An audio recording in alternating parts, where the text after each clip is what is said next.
This video, I'm going to be breaking down the dime 1-4, also known as the 1-4-6, the 140. This defense is all the way back in Madden 25. It might be the new variation of the dollar defense. This defense is really, really effective. It's a great defense for switch sticking out of. It's a great pass defense. This is in our Minnesota Vikings defensive playbook. If you guys want to check out the Minnesota defensive ebook, that's going to be available in our school community. That link is going to be in the description down below. For just $10, you get access to all of our offensive and defensive ebooks for Madden and for college football 25 if you join the school site. You also get access to any updates that we do, any new stuff that we drop while your membership is active. So if you want to sign up, the link is in the description below.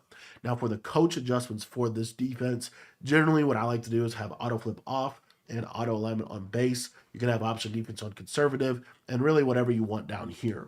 Now, the biggest thing with this defense is the audibles. I want you to notice something cool about the audibles here. We have cross 3 fire, we have strong eagle slant 3, cover 2 sink, and cover 3 sky. Each of these are plays that have a unique blitz that we are going to be running, and then you can adjust your coverage however you want within this defensive scheme.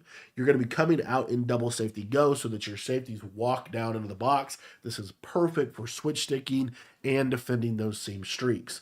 So the first blitz we're going to cover is the cross 3 fire, and I think the best way to run this defense is we're going to audible into it. I like to create a cover 4 shell and then just shade underneath. And what I like to do with my user when I run crossfire is I really like to be kind of over in this area of the field. And you're going to see that this really makes this A-gap blitz super difficult. This crossfire will loop through the middle pretty consistently. You can stand over here as well if you want to. But as you see, sometimes it can mess the blitz up, to be honest. I really think it's more consistent if you use her on that left side, which kind of leads me to my next defense that I want to look at is this strong eagle slant 3. So what I like to do with this is we're just going to kind of still use her over here, and you're going to see that this guy will loop the tackle pretty consistently. Now, there is a little bit of a tell if you're in crossfire or strong eagle, but you will notice through the course of a game, people won't act. I mean, oftentimes people just don't even pay attention to that. And as you see, this is just such a good blitz. Now, again, your main blitz that you're going to want to run a lot in the majority of the game is this cross 3 fire, right? Until they're consistently able to pick this up, this is the blitz that I think is why this defense is good.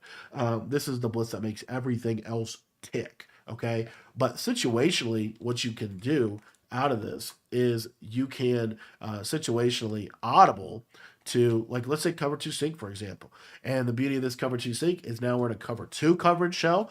We can obviously adjust this as well. So if we wanted to, have quarter, half, we could do something like this perfectly fine. But the beauty of this is now my user is kind of in the same spot. And what you're going to see here is a lot of times this guy will loop around the tackle, and this send 4 will just be kind of a mix-in pressure, because the main pass protection that they're going to do for your cover your cross 3 fire is they will double team your nose tackle. So then this is where, and this is why I think cover 3 sky is really, really good.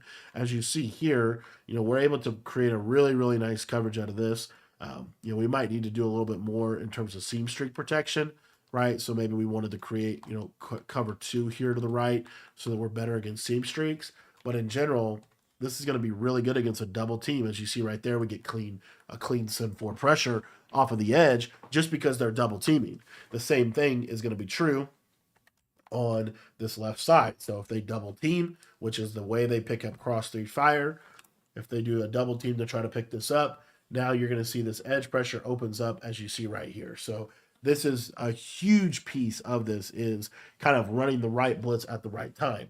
Now, one underrated tip that I think I have for you here is you can also give them the same look and just blitz the guy yourself. So this is crossfire. We're going to slant our line inside. They're going to double team because we're showing crossfire. But now we've just said, okay, we're just going to blitz this guy ourselves. And what you're going to see is, watch this. You see he will still come in just like he will out of the other plays. So little something out of this, but I think this defense all in all is very, very versatile. It's a really, really good switch stick defense, and you have a lot of different ways in which you can get pressure. So this is the 146. If you guys want to check out my entire Minnesota defensive ebook, that's going to be available in our school community for just $10. The link is going to be in the description down below.